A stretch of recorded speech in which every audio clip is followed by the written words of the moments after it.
challenging. When expansions in 1 month highs, the next 3 or 4 weeks can be a coin toss, totally random. The next 3 and 6 months, generally pretty positive.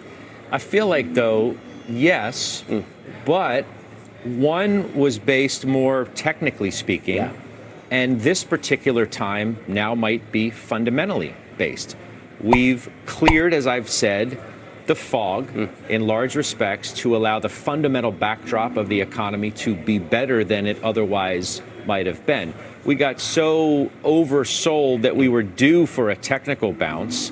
But now if we can add fundamentals to the picture, doesn't that matter more? Well, let's think about two things in that respect. So the S&P's up about 20 off the lows. 17% of that advance came before we had the clarity of Sunday, right? So if we're thinking about the market as a discounting idea here, certainly had most of the strength before that. I think secondly, the credit conditions and the financials really never confirmed all the recession fears out there. So if you look at the last 4, 5, 6 weeks, when I think the general view on the street was this was an oversold bounce, but in a deteriorating macro environment or deteriorating it's like a bear market bounce you kept hearing about. But financials pushed back on that and did credit. I mean, credit as of last week was basically back at the tights.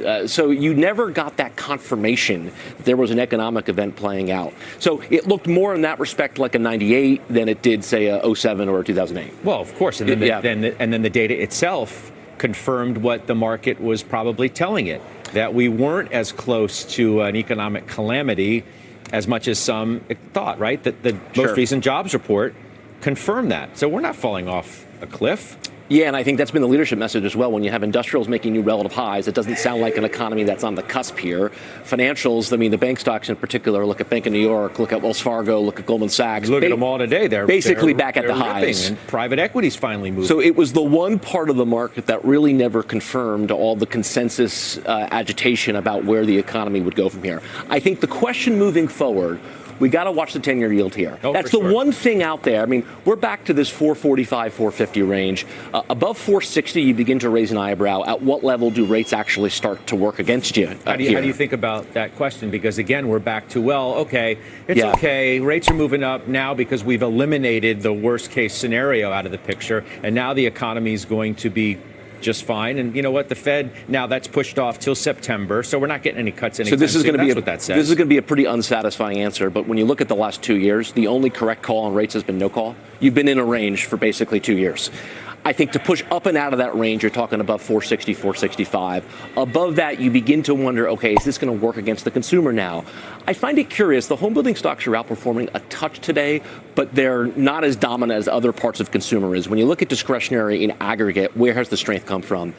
Travel, airlines, cruises, not necessarily your durables. I think it's important we watch the durables here if they start to respond negatively to higher yields, and then watch these banks. They've been so good, but if banks start to work against you with rates up, that's not the best message out there. Yeah, housing's obviously an issue. We'll follow it. Chris, thanks. Thank you, as always. Good to see you here, Post 9. Chris Ferrone. Up next, Schwab's Liz Ann Saunders is with us. We'll get her first reaction now to today's big-time rally. She'll be with us right after the break.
Plus.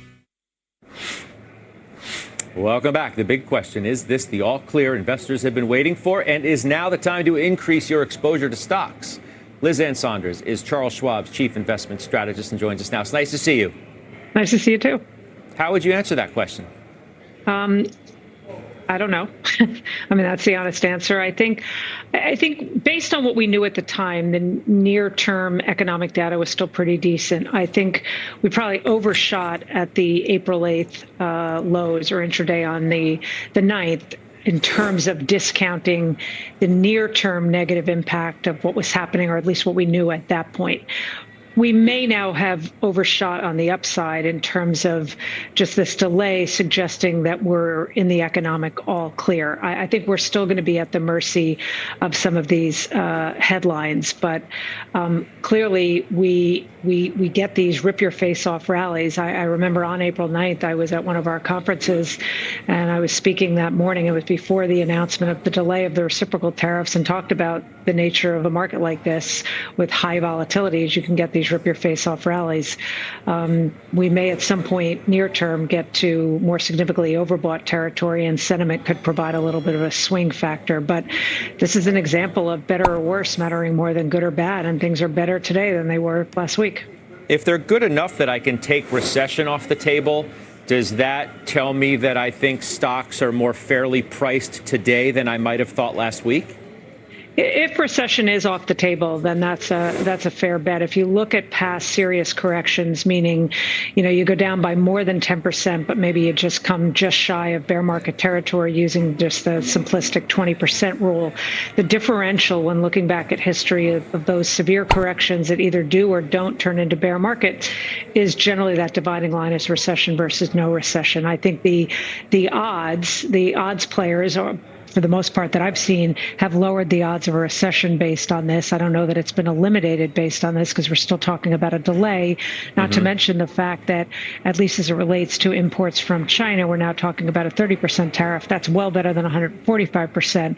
But if just that had been announced on Liberation Day, that was a significant upside, maybe somewhat known shock. So I think the ripple effects into the economy have not fully eased by virtue of this. But even if recession is still in the realm of possibility, the magnitude has probably been diminished by virtue of this de-escalation. That's kind of the Austin Goolsbee perspective this afternoon, just speaking to the New York Times, that yes, maybe we've taken a lot of worst case off the table. This is my paraphrasing, obviously, not his direct comment, but that we are still susceptible to an economic shock from all of this that we may not have seen yet because of exactly what you say. I think that's absolutely a fair point. We know there was a tremendous amount of tariff front running. That did a couple of things. It boosted inventories such that particularly many smaller companies that were really at the mercy of some of the tariffs on imports from China built a little bit of an inventory cushion. But even for the larger companies, the buildup of the inventory cushion coupled with the 90-day delay means that I think companies can maybe play around with pricing to see what sticks. They've got the inventory base that they can do that, see what they potentially can pass on to consumers, what they might have to eat in profit margins.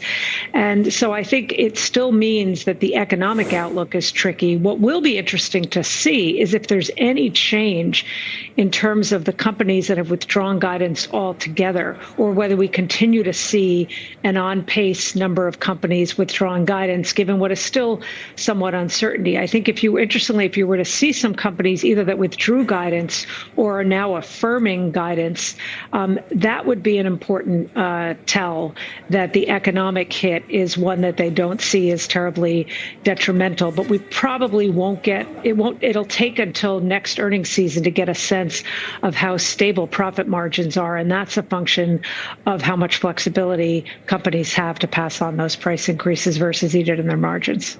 Are there areas of the market that you just didn't like last week that the news of the weekend forced you to rethink about? Well, Scott, I think we talked about it about a month ago. We neutralized our sector recommendations because of just rampant sector volatility. It's akin to what we did back in the early part of COVID when you had a large number of companies withdrawing guidance. It was an incredibly murky outlook and felt it was really tricky to try to have a tactical call on sectors. And for now, we stay in that mode, but we have been very factor focused. I think in a backdrop like this, some of the more stable oriented factors like low volatility, like stable dividend yield. Those, I think, in this kind of risk on environment tend to fall down the ranking spectrum in terms of sector factors, and you get more of those traditional growth oriented factors and higher volatility names, weak names finding some momentum. So I think there could be a factor shift, at least those that traders tend to focus on, away from those standard risk off factors to more of the risk on set of factors. I mean, so I know you think, bigger picture, like you're just sort of outlining and not of the moment.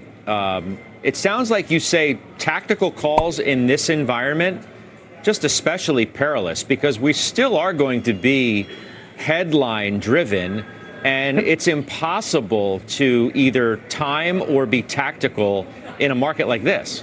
But here's what you can do. Think of it a different way. Instead of being tactical and trying to get in front of some of these moves and timing them, in these cases on an intraday basis, at times to the hour, one strategy that investors can employ, certainly individual investors that aren't under constraints that might be applied to the fund community, mutual funds or exchange traded funds, is maybe volatility or portfolio-based rebalancing, where when you get these big moves, you're going to get outsized changes in terms of the allocation to certain asset classes or subsets within asset classes, be it at the sector level or at the group level, say like a Magnificent Seven, and take advantage of some of that volatility to actually trim in certain areas into strengths so that you don't develop a renewed concentration problem, and add to areas where there's weakness. So it's rebalancing to put you in front of moves by trimming into some strength, adding into weakness, as opposed to trying to front run and gauge what's going to happen in advance, which, to your point, that's the impossible thing to do right now, because we're so at the mercy of policy changes and how those announcements are made, which is often on the fly and via social media. Yeah. Lucky to have you today. Lizanne, we'll see you soon. Thanks. Thanks, Scott. See ya. Lizanne Saunders. Up next, we track the biggest movers into this close today. Christina Partsinevelos back with us to tell us what she sees now. Well, we are seeing a lot of market movers making headlines today, from casino stocks surging to a telecommunications giant really facing regulatory scrutiny. Those stories and more right after the short break.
less than 15 from this closing bell. Back to Christina Partsenevelos for the stocks that she is watching.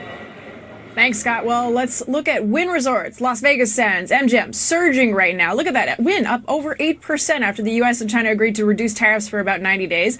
The casino operator stocks really rallied on this improved outlook for the Macau operations, which are heavily exposed to Chinese economic conditions. So that's why you're seeing those shares higher. EchoStar, though, moving the opposite direction, plunging this afternoon, more past 1 p.m. Eastern time after the Wall Street Journal put out a report saying the FCC is investigating the telecom's use of cellular and satellite spectrum licenses, including airwaves that were or have been sought out by SpaceX. EchoStar owns both Dish Network and Boost Mobile, and that's why shares are down almost 17% right now, Scott. All right, Christina, thanks for that. Christina Partsenevelos still ahead. We drilled down on some big moves today in the energy space. We're back on the bell just after this break.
Coming up next, Mike Santoli on this very big rally in the market today. The market zone's next.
We're down to the closing bell market zone. CNBC senior markets commentator Mike Santoli is here to break down these crucial moments of the trading day. Plus, Pippa Stevens with a check on energy. Phil LeBeau looking ahead to Hertz and OT. And Kate Rooney on the latest multi-billion-dollar valuation for Perplexity. Pippa, we begin with you. Tell us about energy today. Yes, Scott. Well, oil jumping after the U.S. and China agreed to those temporary tariff cuts, easing some concerns around an oil demand slowdown in the world's two largest consuming countries. BOK Financial's Dennis Kistler saying, for traders, it is a risk back on signal, adding the WTI is now targeting its 50-day moving average. Energy stocks are getting a boost with refiners, Phillips 66 and Valero leading the gains. JP Morgan saying that amid the recent oil sell-off, product prices and refining margins have remained steady, while U.S. gasoline cracks have surged. Drillers APA, Oxy, and Conoco also getting a lift on the back of higher WTI, but gas-focused drillers EQT and Expand Energy, those names are in the red, with nat gas down some 4%. Scott? All right, Pippa, thank you. To Phil LeBeau now on what to expect from Hertz in overtime. Phil?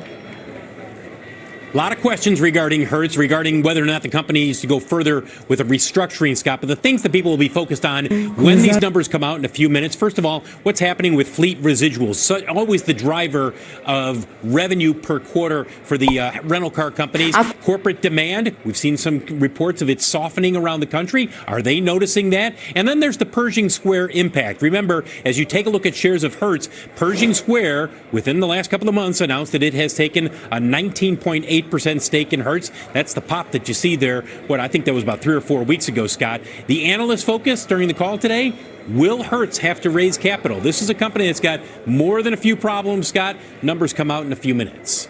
Yeah, we had first reported that too, and that was that move on that day. So we'll see now. Get some real numbers there. Phil, thanks. Phil LeBeau. Kate Rooney, speaking of real big numbers, Perplexity, wrapping up talks. Yeah, so Scott, this is the AI startup, if you haven't heard of it, trying to compete with Google on search. I am hearing it is in the middle of raising another mega funding round. It's going to value the company at $14 billion, at least on paper. It's according to a source familiar with that financing. No comment from the company. I'm hearing it's a $500 million round, and that $14 billion number does mark a significant step up from the prior $9 billion. It underlines a lot of the investor demand we're seeing out here for AI startups, but it is lower than some of the reports out there. At one point, we're closer to $18 billion. Journal first to report this one earlier. Perplexity has tried to take on Google search as the tech giant faces a potential breakup of its business. It's leaned into advertising as well as paid subscriptions. I'm hearing from a source it's got around 100 million in annual recurring revenue, or ARR. There is fierce competition out there in AI search. Got OpenAI and Anthropic also sprinting in that arena, Scott. All right, Kate, thank you. Kate Rooney with the latest there. We're approaching the close here. Mike Santoli is with me now. We're right around the highs of this day. Yes, I mean, and all the kind of body language, the internals of the market are checking off a lot of those boxes that are encouraging. Consumer cyclicals and banks leading. Pretty good breadth. I still will say pretty low volume. I mean, you look at the Qs and stuff, they're not even going to get to their 30-day average volume. Why? Because we were already up 17% going into this. There is a chance that this move, as much as it's based in fundamental reality, which is lower recession risk and lower inflationary risk after this move on tariffs, it could be kind of a short-term culmination move. Some of it seems pretty forced. Who knows how much more buying underinvested hedge funds or systematic investors need to do here. But you got to just be aware of less bad has done its job. Now it's a matter of, do we get genuine improvement? Does the economy prove that it's in a decent spot here? Because remember, it's 5% from here on up to the old highs in the S&P 500. Yeah. That was February 19th. On February 19th, we weren't thinking about 30% tariffs on China. You weren't thinking about even necessarily 10% universal tariffs. We were thinking about tax cuts and deregulation. Tax cuts, deregulation, no landing, and the Fed probably has room to ease a little more. So I think we're going to be caught in between, maybe, unless we just get a further upside positioning shock where people have to buy them. And if the retail trader really starts to gun the momentum stocks again and the mega caps, kind of catch fire, that can happen. And that can happen in the absence of further confirmation from the real economy. You just got to be aware of how far we've come off. Yeah, because the retail trader didn't run away en masse either, not at all. Which plays into, the next catalyst. Where is this money going to come from to keep the market climbing? We're going to go out at the highs of the day. Going to be, well, not quite 1,200 on the Dow, but not that far either. And as Mike said, we're a touch less than 5% away on the S&P from its all-time high. I'll send it into OT, and I'll see you tomorrow.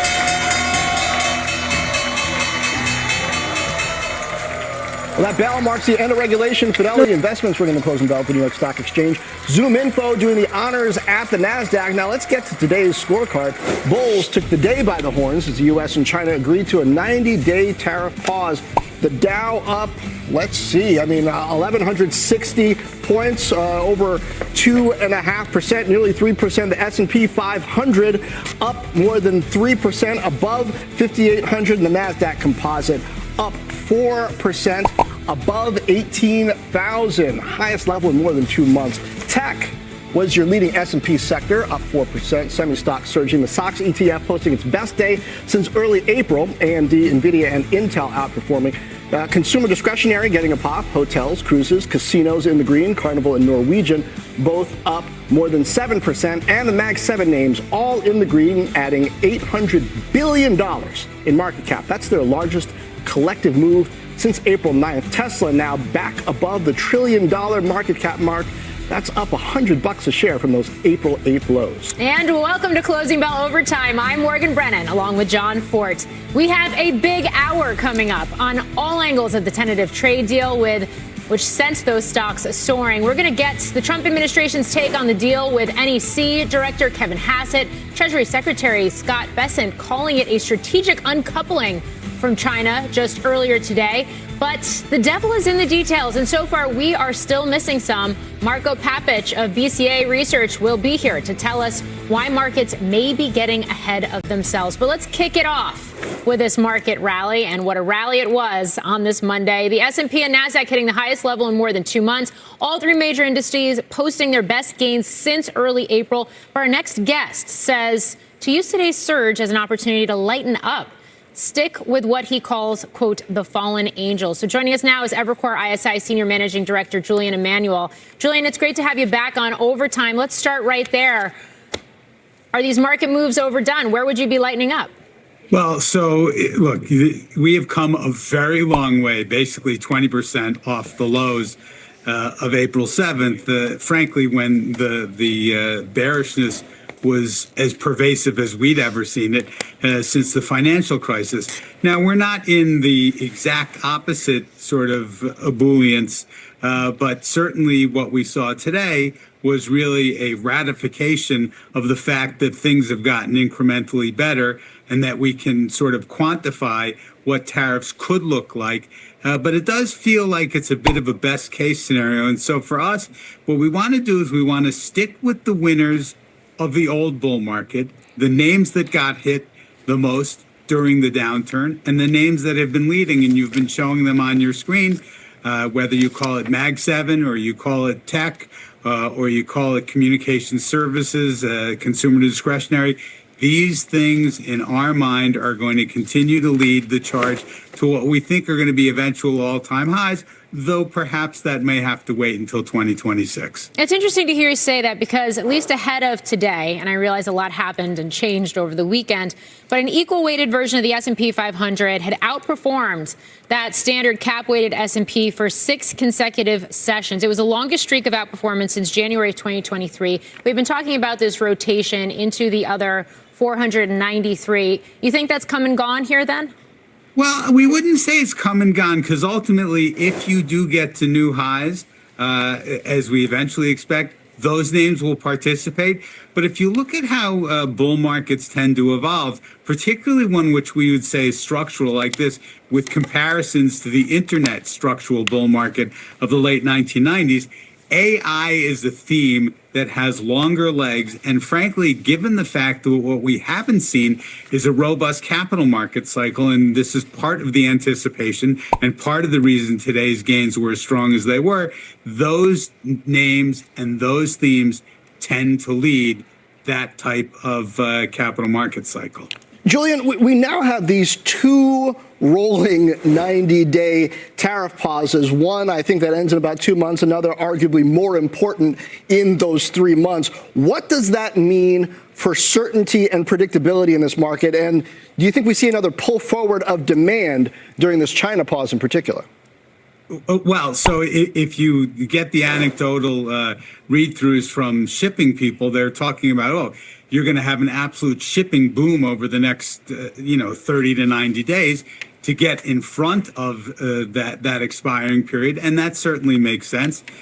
So the focus will continue to be on what the cameras look like at the Port of Los Angeles. But what it really means is that there is going to be this heightened uncertainty, albeit a lot less than it was in April. But when uncertainty remains as pervasive as is likely to be the case, at 23 times earnings at the broad S&P 500, we want to be selective rather than just, wantonly buying the index. Because we're in mid-May, right? That period where the Christmas stock up starts. Everybody's going to try to get their Christmas inventory in, their holiday inventory in over the next 90 days. Now, do you think maybe the administration touched that hot stove and won't put the market through this again, or is it too soon to make that kind of determination? Well, President Trump said it himself. It may not be $30, but it's going to be $2 and maybe $5, and maybe it's going to be closer to 10, given the fact that the tariffs appear to be going down. But the fact is that policy has pivoted over the last month plus, particularly with the intent to make sure that that consumers and businesses in general were getting the signal that there is absolutely no tolerance for a recession. And that's part of why you've seen the reaction that you've seen. We've been having so many conversations for so many weeks now about the U.S. versus everything else when it comes to the markets and outperformance and where to be invested right now. Do you buy American here? So again, in our view, the mega cap names, tech-centric names, are likely to lead the upside looking out over the next 12 to 18 months. You can make a very good argument that after more than a decade of America First outperformance, that there is going to be longer-term give back. But the theme and the concept and the dollar, frankly, were so oversold over the last number of weeks that it is more than a reflex rebound in America-centric stocks. What a day. That's why people say to stay invested. Julian Emanuel, thank you. Thank you.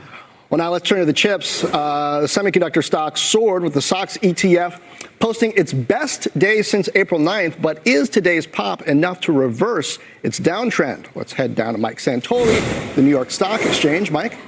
Yeah, John, a little bit more work to do, at least by this measure. I'm looking here at the XSD. It's an eco-weighted version of the semiconductor index, a little more balanced, a little less dependent on NVIDIA and Broadcom, although the stocks also look similar. So you see, we've just surged as just about a V bottom here from that steep sell-off, that waterfall decline into early April.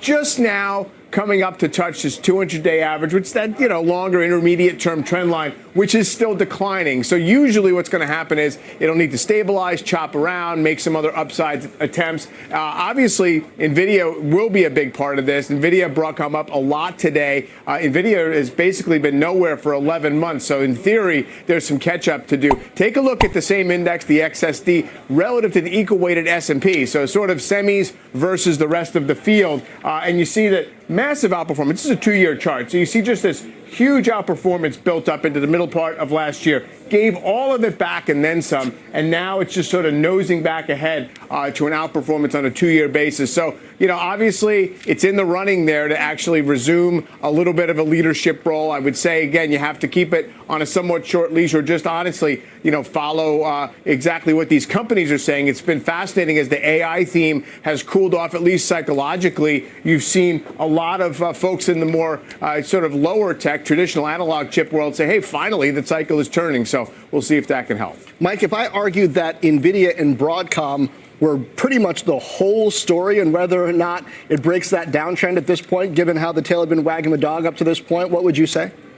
I would say that they are necessary pieces of it, without a doubt. I mean, you're talking about $2 trillion, or a $1 trillion company and a $3 trillion company, and then you got a lot of stuff that big companies, by most measures, right? Texas Instruments and AMD and Qualcomm, they're like 175 billion, right? They're that much smaller. So yes, I do think you're right, and in terms of getting investor excitement up, it is probably going to have to manifest in the Broadcom and Nvidias as opposed to the rest. Okay. Mike Santoli, we'll see you a little bit later this hour. Thank you.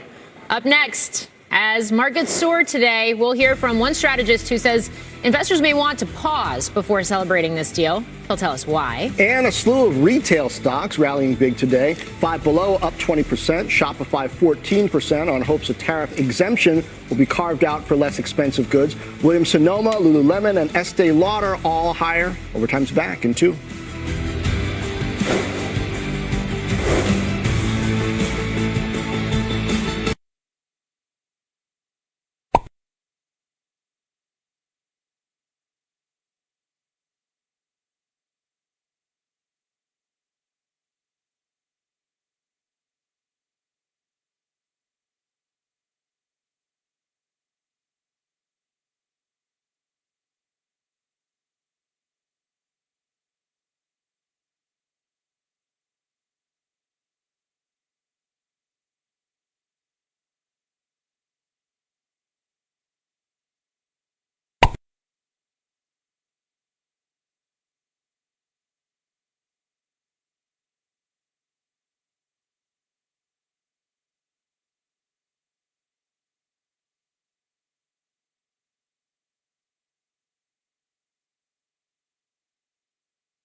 Welcome back to Overtime. Zoom info falling here in after hours. That's about 3% right now. Earnings and revenue beating. Guidance was better than expected, but the stock did gain 10% in the regular session. So, John, perhaps a little profit taking here. Yeah, interesting move. Well, Chinese stocks are charging higher today on the 90-day tariff rollback announced by the U.S. and China.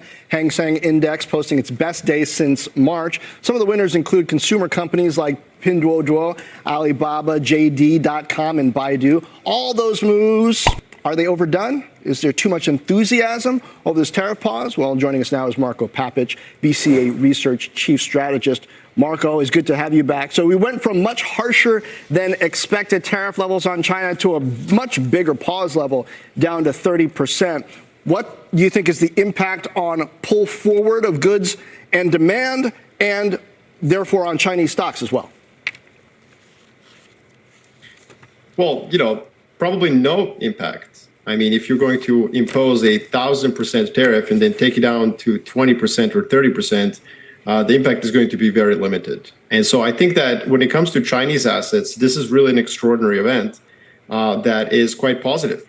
There's this right tail risk possibility where Chinese assets actually end up doing really well this year because President Trump has decided not just to focus on deal making right away, but actually deal making with China before Europe, before Japan, before South Korea, before a slew of other countries that folks thought he would focus on instead. So I do think this is unequivocally bullish for China. Where I think there could be some surprising, bearish outcomes is with other countries. For example, once the 90-day pause on the April 2nd tariffs expires, Europe could very well be the one left out of the negotiations. We haven't really heard anything about European negotiations with the U.S., and Trump may require at least one major economy to be the punching bag at the end of the whole process.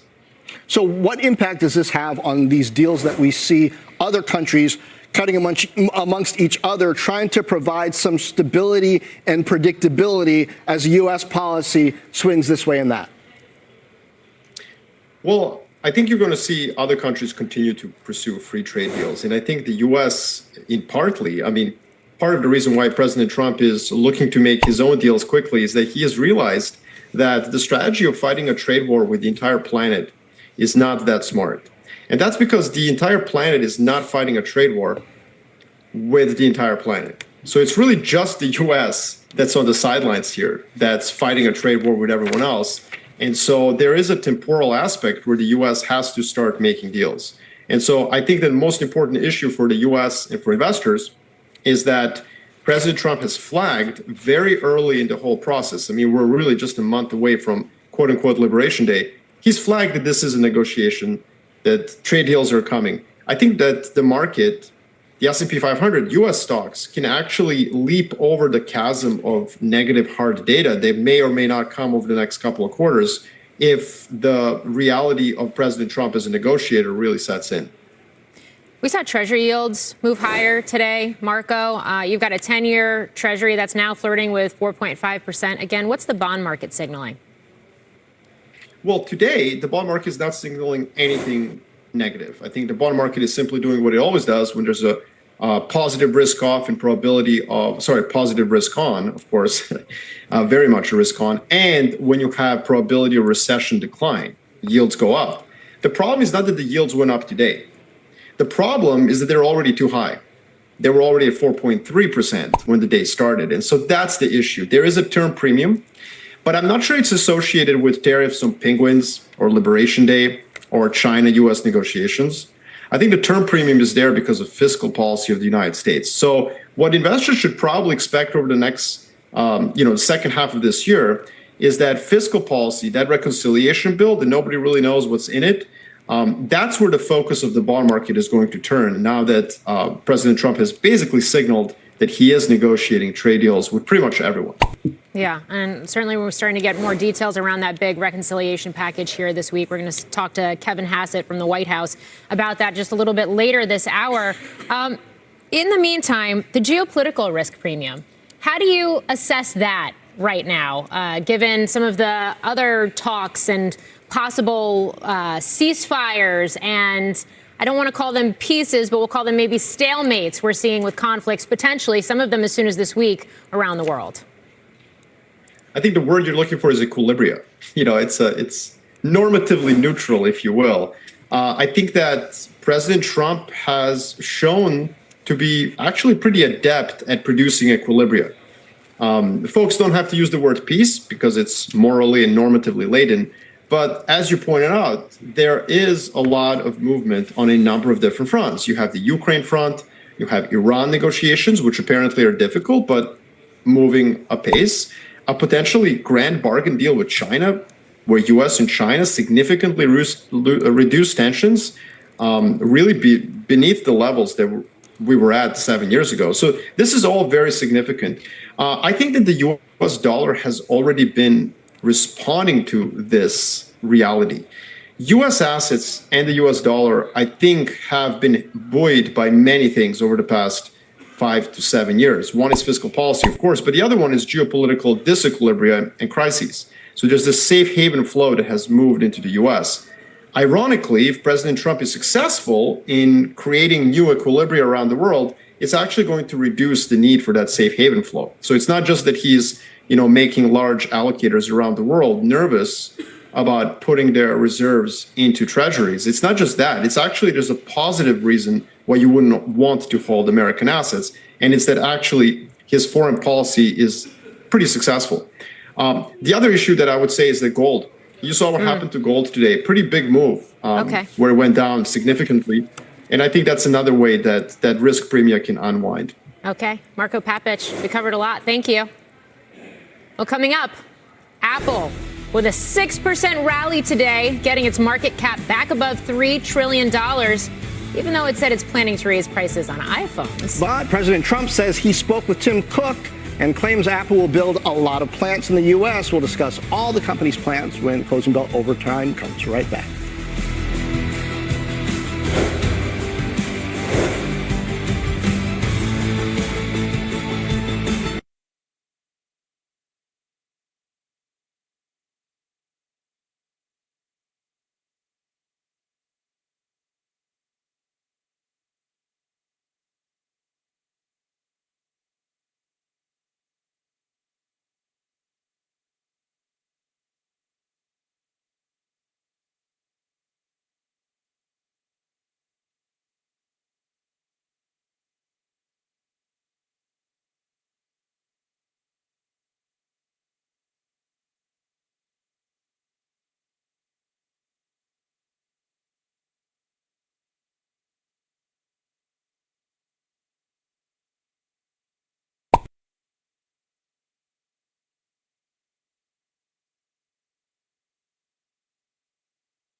.com.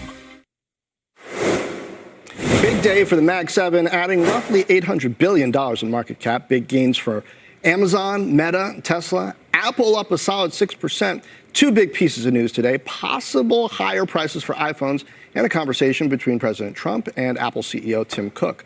Our Steve Kovac here to break down those stories. Steve? Yeah, it's not every day you see a move like this in Apple. And so let's talk about the Trump piece of this too, first. So this morning, President Trump said he spoke to Apple CEO Tim Cook about this reversal of the 90-day pause of these tariffs. But keep in mind, the tariff picture really hasn't changed for Apple. That's because about a month ago, they already got the exemption from the so-called Liberation Day tariffs. They're still subject to the fentanyl tariffs like everyone else is right now. So they're the 20 to 30% fentanyl tariffs are still going to be impacting Apple. Trump also made some claims like Apple wants to build some factories here. We'll get into that in a bit. But then the Wall Street Journal had a really interesting article this morning saying Apple is thinking about raising prices on the next line of iPhones that we're expecting to hit this fall. And that could be really interesting here, not just because it would mitigate any potential tariffs if we even have them in the fall. The other thing is just look at iPhone sales and how they've been stagnant to down coming out of COVID over the last 2 or 3 years. One way to really juice that is we know that AI didn't work out so well. well, that whole bull case theory that AI was going to drive adoption, but they also haven't raised prices in a really long time. You're looking right now, $799 for the regular iPhone. That's been the price since 2020, and $999, that's been the price for the Pro phones or Pro equivalent phones, let's call them, since 2017. So you can argue, guys, that even without tariffs, and yes, this is going to help mitigate any tariff impacts, you could also argue Apple's pricing power is already there, and it's just going to be exercising it right now. It's overdue, you could argue, for a price increase, and that could help turn around some of this growth story that's been happening with the iPhone because, look, services have been picking up the slack, and now that's at risk too, guys. I want to ask about this question of Apple building more plants in the U.S. When Apple does this, they tend to be low volume products, high margin products like the highest end Mac desktop for pros, and very few jobs, right? Right. And I would take this with a giant boulder of salt because we heard President Trump talk about this many times in his first term. You might remember he told the Wall Street Journal famously, Apple's going to build 3 giant plants here and they're going to be pumping out iPhones. Those factories never materialized. What is Apple building here? What factories are they building? They announced this a couple months ago. They're going to be building an AI server facility down in Houston, and that production is moving from overseas here. But as far as other factories, other production, Apple hasn't announced anything like that. So it's possible Tim Cook and President Trump had a conversation about other things, but we do know just last week, or a week and a half ago, we were at Apple and Tim Cook told us we are not producing in the United States. We're moving our supply chain to India and Vietnam. That is where we're focusing on the products that we sell in the U.S. That is not the United States. So, you know, maybe there are some conversations happening about that, but Apple hasn't announced anything close to that, and I would be skeptical of those comments from the president. Okay. Steve Kovac, thank you. Well, we have a news alert on a potentially big semiconductor sale. Christina Partsinevelos has the details for us. Hi, Christina. Hi, Morgan. Well, the United States has been negotiating a deal that could send U.S.-designed AI chips, mostly NVIDIA chips, to an Emirati AI firm. And this is according to a New York Times report specifically about the Emirati firm. They would be sold to G42, which is an Emirati firm that has been scrutinized in the past for its ties to China. The report points out that the talks inside the Trump administration have created some tensions, some who want to close the deal before President Trump continues his trip around the Middle East, and then also those that are concerned about security and worried that the technology could be misused by the Emiratis. The Trump administration, though, is also looking to cut deals, direct deals specifically for AI chips with officials all across the Middle East, and especially as it looks to strengthen U.S. ties in the region. I am expecting some type of a deal or announcement, some type of news coming with Saudi Arabia, and perhaps that could come from NVIDIA's CEO tomorrow morning. Jensen Huang is going to be speaking at a U.S.-Saudi investment forum in the AM. But what this tells us is that the U.S. government is slowly opening up the market, which could be seen as a major positive strength for not only NVIDIA, but other custom chip makers like Broadcom or Marvell as well. All right. Christina, thank you. Thank you. Well, coming up, big news coming out of Washington today and having a huge impact on Wall Street. A pause that could lead to a potential tariff deal with China, an executive order to lower drug prices, plus tax talk on Capitol Hill. We will break it all down with NEC Director Kevin Hassett. And as stocks rallied, gold seeing a sell-off, ending the day down more than 3%. The dollar, though, on the flip side, surging to a one-month high. Stay with us.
Welcome back to Overtime. Time for a CNBC News update with Pippa Stevens. Pippa? Hey, John. Ukrainian President Volodymyr Zelensky said today that Russia is continuing to attack Ukraine and that Moscow has not responded to a proposal for Vladimir Putin to personally attend direct talks in Turkey this week. The Ukrainian leader says he will travel to Istanbul Thursday and today invited President Trump to be there. No decision yet from the president, but he did say today he would go if it's helpful. McDonald's executives this afternoon announced alongside Labor Secretary Lori Chavez DeRemer that franchisees plan to hire up to 375,000 employees across the country this summer. It's the biggest hiring target in years. McDonald's is one of the country's largest private employers.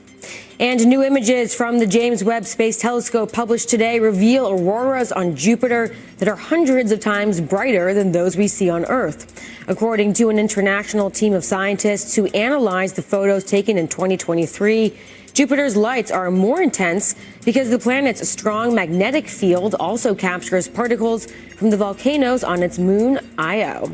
Guys, back to you. It's so cool what's coming from the James Webb Telescope, I have to say. Pippa Stevens, thank you. And just for the investors keeping track out there, it was built by Northrop Grumman. Well, markets cheering the trade de-escalation this weekend between the U.S. and China. But questions remain about the details and when the two sides will sit down again to hash out an actual deal. Joining us now from the White House, Kevin Hassett, National Economic Council Director. Kevin, it's great to have you here on Overtime.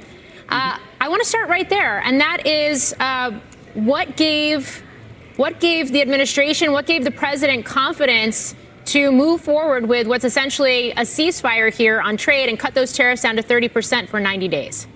Right. Well, what gave everybody confidence was an enormous amount of work by the entire trade team and the president over the last few weeks, so that as Secretary Bessent and Jamieson Greer went into the meeting, they had a complete roadmap of what they wanted and what was unacceptable and what had to be done to make a deal.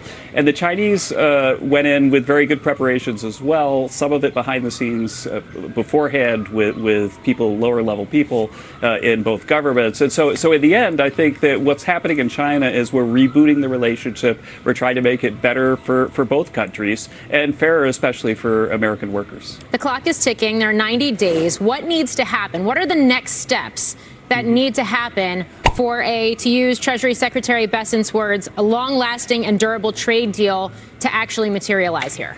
Well, the president's been 100% clear that Secretary Bessent and Jamieson Greer are going to continue talking to their Chinese counterparts. If you look at the agreement, we even have the names of the people that we're going to be talking with. And so I think that folks who are able to accomplish this very positive deal are going to continue to talk to make it durable and also to make it better. And so we've got 90 days to do that, and that's lots of time in Trump time, as you know. Yeah. Well, we are right in that window now when retailers typically build inventory for the holiday season. Sure. I see the potential for a big pull forward where businesses try to get absolutely everything they might need for the season, for the year in from China as soon as possible. Is that what you expect? Is that lumpiness? What's the economic impact? Well, some of that was visible in the GDP release we saw in the first quarter, right? And so I don't think the inventories actually picked up as much as they should have given the imports that we saw in the first quarter. But now I think that basically what people could expect, what markets could expect, which is why they're celebrating so much, is normalization of things. And so we're going back to where we were with a 10% reciprocal tariff, and that should be fine. I can tell you that we look at what's going on in the shelves every day to make sure that there aren't shortages, and we've gotten briefings that suggested that there wouldn't be, even with the tariffs where they were, shortages at least until the end of the summer. And so now there's basically smooth sailing all the way through. For Christmas, people could put their orders in, and hopefully they'll be ordering more American products. I'm hearing anecdotally about a lot of damage in demand from Canada, for example, just because in part of the breakdown in sentiment and feeling between us and them. Are you hearing the same, and what do you expect to happen from here? No, I think that again, there were some difficult times. I think that Justin Trudeau and the president didn't exactly get along, and Canada kept making it worse and worse with their rhetoric. But now I think that we've had, the prime minister come in and meet with the president and begin a new, closer relationship. And so I'm sure everything will work out fine with Canada in the end. And don't forget that exempting the USMCA part of trade was a really, really big plus for Canada. And so they've been treated very, very well throughout this renormalization of trade relations. Kevin, I want to shift gears here because the reconciliation package is making its way through the House right now. It includes that tax bill framework, which we're starting to get some details about here. What's make or break for the president, especially since the clock is ticking on that one as well?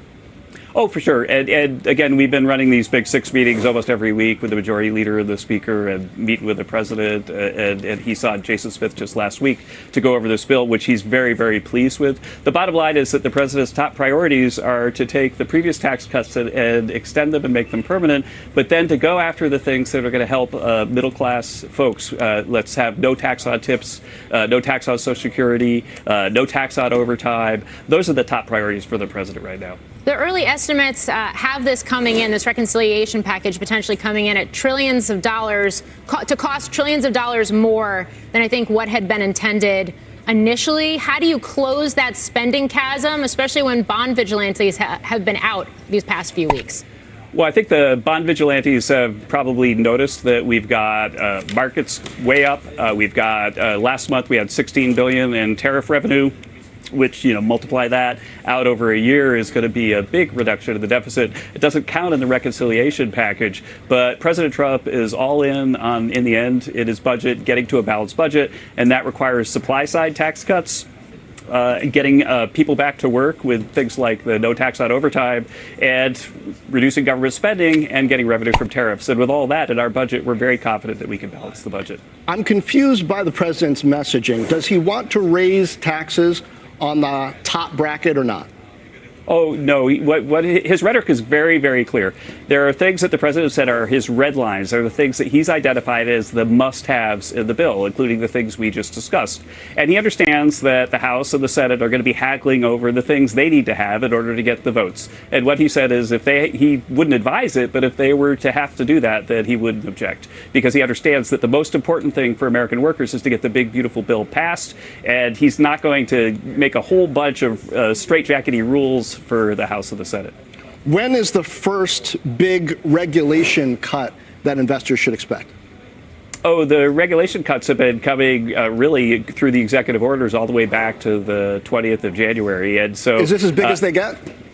Oh no, they're going to accelerate for sure. And the bottom line is that one of the biggest things that I found back when we were in the first term in 2017 was that the president's basically making it really, really difficult to create new regulations had an outsized big positive effect on the economy. You could go back and look, and small business sentiment, for example, by the summer of his first term was the highest it had been since World War II. And this is because it's like a secret for economists, it seems, that they hadn't thought of before in 2017, that when you have a new regulation, it's really, really hard on business. They got to hire all these engineers and lawyers to figure out what are we going to do with this new regulation. And a huge amount of time under President Obama, especially, who put out a massive, massive amount of new regulations, a huge amount of time was spent trying to figure out what are we going to do with this new regulation. And so by pausing that, already we're having a big, massive positive effect. And that's one reason why I think, as you saw, like core GDP at 3% in the first quarter before all of the dust settled with the uncertainty. And so I think the golden age is clearly coming with the tax cuts and trade policy uncertainty mostly resolved right now. The president also signed his executive order for the most favored nation policy on drug prices, cutting drug prices. Pharma stocks initially fell and then staged a big rebound today. Is that a signal that the industry doesn't believe much is going to change here? Don't forget that in the first term, the consumer price index for drugs went down year over year for the first time ever under President Trump, because he was really pushing for more generics and also making tough deals. And so what the executive order does is it basically makes everybody come to the table and work to lower prices for hardworking Americans. And that's what they're going to do. And so just as we got a great deal with China, and we got a great deal with the UK, and we've got 24 deals lined up over the next few weeks, they're going to be great deals with the drug companies too. And I think that in the end, it's going to be good for everybody in America, but drug prices are going to be lower. It's going to be harder or easier for the AI chip makers in the U.S. to export elsewhere? I'm not going to talk about that right now, because I saw your news story before you went in, and I don't want to step in front of a debate that's going on while the president's traveling. Okay. Kevin Hassett, the White House Director of National Economic Council. Thanks for joining us from the White House. Well, still ahead, Interactive Brokers Chief Strategist Steve Sosnick on whether today's rally is a sell the news moment. Plus, radar outages and staffing issues creating chaos again at one of the nation's busiest airports. The latest on how long this travel nightmare could last at Newark, straight ahead.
Welcome back to Overtime. It was a nightmare weekend of travel at Newark Airport in New Jersey, a nightmare I got to experience myself, as dozens of flights were either canceled or delayed because of more equipment outages. Calls are now growing louder for the federal government to come up with a fix. Our Phil LeBeau has the latest details. Phil?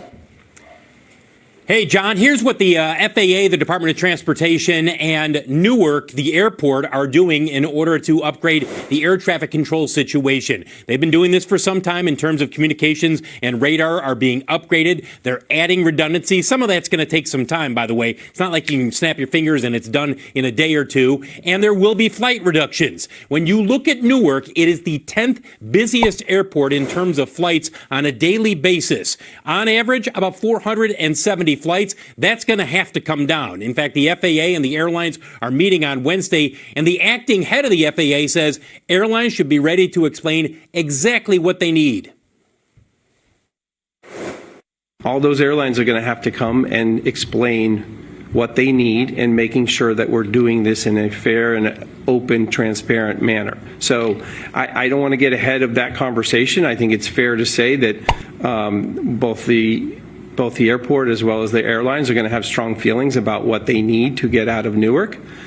We will have those conversations, and as a result of that, we'll make those decisions public.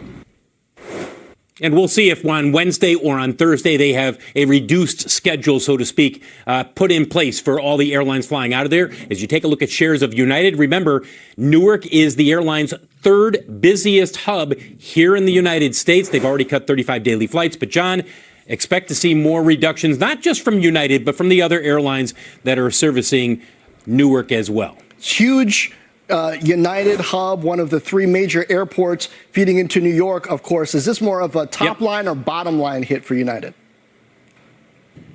I would say it's more of a top-line hit. Look, I don't know what the implications will be in terms of earnings per share, but clearly when you have to reduce flights at your third busiest hub, you're going to feel the impact. And where they're going to take that are those areas where they can afford to pair off a few flights domestically. Your international flights, they're not going to touch that if they don't have to, because those are really the revenue makers for all airlines, not just United. Okay, Phil LeBeau, thank you. Up next, a look at whether history says investors should believe in this market comeback as the major averages get closer to break-even levels for the year. And later, Interactive Brokers chief strategist Steve Sosnick on which stocks his clients are most actively trading right now.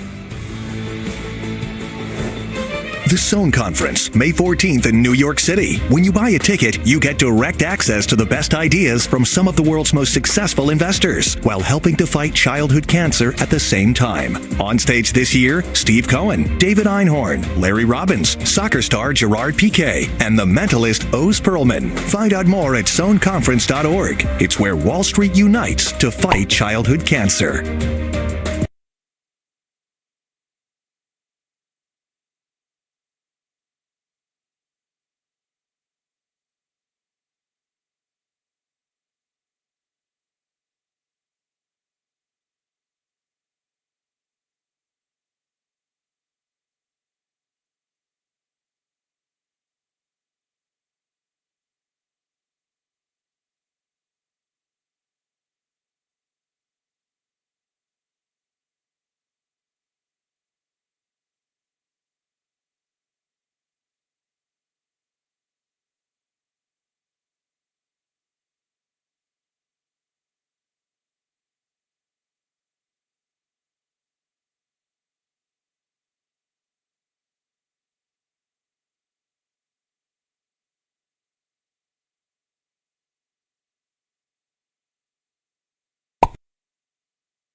AI meeting agent.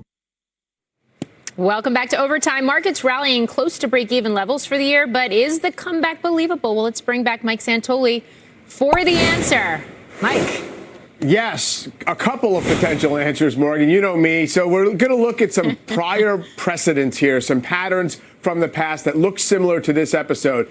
Bespoke Investment Group has a new tool that can basically look at pattern recognition of the current market and say what most resembles this from the past. So first of all, the 2018 sell-off in the S&P 500 was down just about 20% into the end of that year. That was the first Trump trade war, plus the Fed was in tightening mode, recession fears. Right there, we bottomed. It was Christmas Eve on 2018, and that was a very, very bullish V bottom. It didn't have a retest. And that's obviously the sort of most favorable type scenario that you might see. It also looks quite a bit like 1998, which is another one I've been looking at now. A mini panic, a mini crash, and then a recovery because there was no recession. However, take a look at 2022. This was a 6-month look. On a 1-year basis, the current path, which is in blue, looks most like the 2022 episode, which was a head fake rally. It was up 20% off the low. It was very rare for that kind of a rally to fail, but it did. Now, why? There wasn't an easy policy circuit breaker to be tripped in this one because we basically had the Fed still fighting inflation, still very early in its tightening process, and we did not escape further damage that time, guys. Okay, so yes and no. Mike, thanks. Exactly. Well, what about momentum stocks? They've been a big driver of this recent rally. Up next, Interactive Brokers Chief Strategist Steve Sosnick on whether that momentum can keep rolling.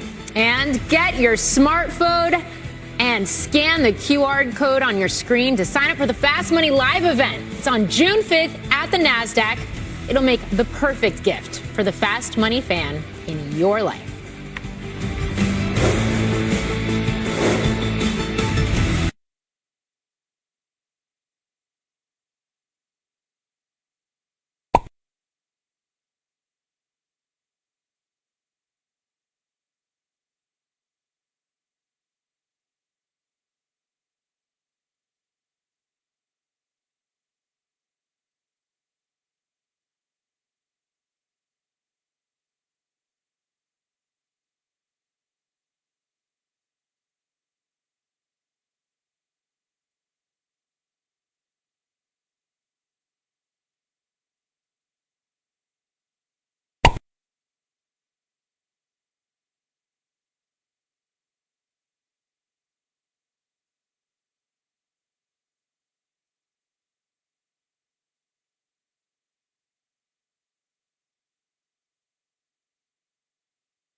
Plus.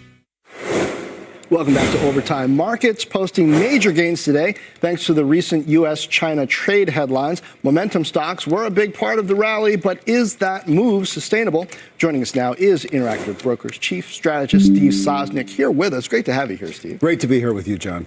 So you say today is a rip-up-the-script day, and to me it was a reminder also of why you stay invested. Don't try to time the market.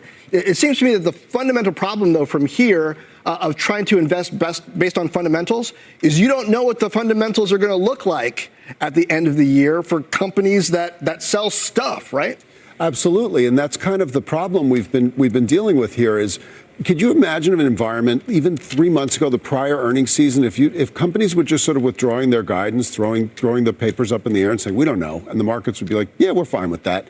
That's unbelievable. But the momentum now is so strong, and the trends have been so strong that basically people are willing to suspend fundamentals. If you're just investing on momentum, you're saying the trend is your friend, stocks are going up because they're going up. I'm quite okay with that, and I'll worry about the fundamentals later because the price action is doing all the work for me. So what kind of thesis can you sort of believe more in this market, whether it's domestic, international? What do you sense is a thesis that remains true? I think international actually remains a good thesis here because I do think that while we're past the worst of the foreigners saying, get me out of this market, we're moving our money back home, I do think that now that we've come so far so fast, they're not going to be in a rush to put it back in here. They're doing quite okay in their home markets. The dollar has certainly gotten a lot stronger today, but I think there's still a lot of back and forth going on here. We're basically 2% above where we were on before Liberation Day, and yet the tariff situation is kind of worse than we were expecting then. So this again is pure price action, and so it's one of these situations where I don't want to fight the trend, but maybe I want to start insuring against it when you have VIX flirting with 20 when it was 60 or so. Yeah, 10% tariffs is the new normal in the best case scenario, depending on the trade deal with the country. To your point, you've talked about it, and we've seen it in the market. We've seen this divergence in recent weeks between institutional investor flows and retail and individual investor flows. And retail has continued to buy on the dip. Is that what you're continuing to see at Interactive Brokers? And if so, where has the appetite been? We've absolutely seen net buying pretty much the whole way through. Our customer base, I don't want to just call them retail because they do range from small retail to huge institutions and everything in between. And they're very, I'm going to call them pro-tail. They're sort of professionally focused in many ways. But they've been net buyers the whole way through. They've never given up on this market. They've been embracing the volatility. So in any given day, TQQQ, the 3x levered QQQ, is more active than QQQ on our platform. There's more people trading that than there is QQQ. So they're basically saying, all right, the volatility is insane. Bring it on. I want more. And this is, in any given week, sort of 4 or 5 of our 25 most active stocks are leveraged ETFs, whether it's TQQQ, SQQQ, the Tesla or the NVIDIA double levered. They want this exposure, and that's one of the ways they're going after it. And they've been aggressive, and we see net buying almost every one of our top stocks almost every day. That's really fascinating. Quickly here, what are the individual stocks or names that are getting traded the most? The most actives on our platform have been Tesla. It's actually been Palantir past NVIDIA. It's actually been NVIDIA for the better part of 2 years, but NVIDIA slipped behind those two. HIMS had a big move because of the volatility. Berkshire actually perked up recently because there was a dip to be bought, and they bought it. That fits right in with what your question was. All right, Steve Sosnick, great to have you here on set. Thanks for being with us. Wonderful being here, Morgan. Thank you. Well, we've got some news to bring you. This news is on FedEx. It has reached what it calls a mutually beneficial deal with Amazon to deliver certain larger packages to residents. FedEx and Amazon started cutting ties in 2019 as they increasingly competed on deliveries. It was really FedEx cutting ties. This deal coming after UPS also began cutting ties itself, announcing earlier this year that it would deliver fewer packages for Amazon by the end of next year as it focuses on higher margin businesses. But shares of FedEx are higher in the after hours, up about 1% right now after jumping in the trading session along with so many other transport names and other stocks.